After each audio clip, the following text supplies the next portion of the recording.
Cousteau found his ideal ship in a naval surplus yard in Malta.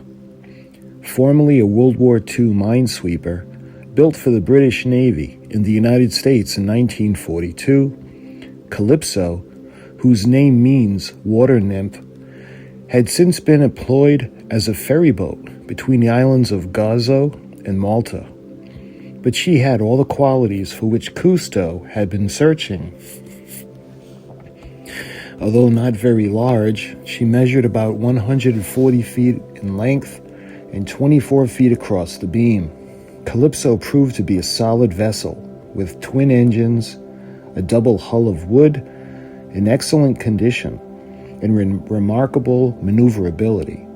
The sales contract was signed in Nice on July 19th of 1950, and Calypso was taken immediately to the shipyards in Antibes, where her conversion from ferryboat to oceanographic research vessel was begun. Naturally, extensive alterations had to be made in order to turn this former minesweeper and ferryboat into a floating laboratory.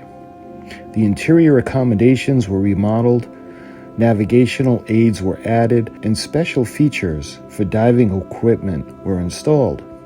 An underwater observation chamber, known as Calypso's false nose, would also be added. This false nose was connected to the metal well built around the prow itself and extending 8 feet below the waterline. The bulbous chamber had 8 portholes that enabled a few of Calypso's crew to see and film underwater without even leaving the ship. Another significant addition was the observation tower constructed on Calypso's foredeck. The tower services a threefold purpose: a radar antenna mount, upper bridge for navigation, and crow's nest from which the larger marine animals could be observed.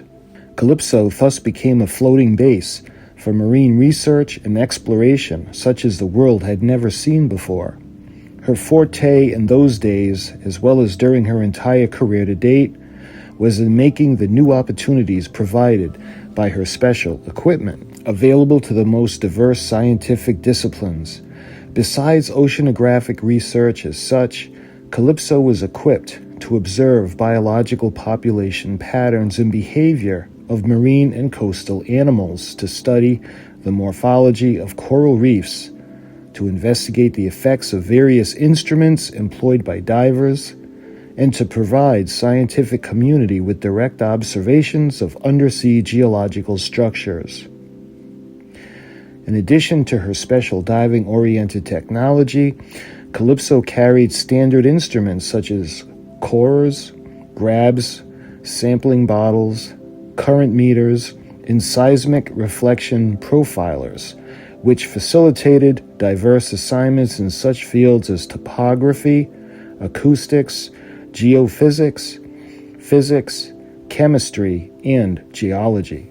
All these alterations in special equipment proved to be very expensive. Too expensive, in fact, to be covered even by the generous amount of money given by Noel Guinness. Cousteau, therefore, had to turn elsewhere for funding. Luckily, he received donations of most of the equipment and materials from private sources, including manufacturers, and from the French Navy. Thus did Cousteau's dream, shared by an entire community of young scholars, industrialists, and sailors, became a reality. Calypso's mystique would grow even greater.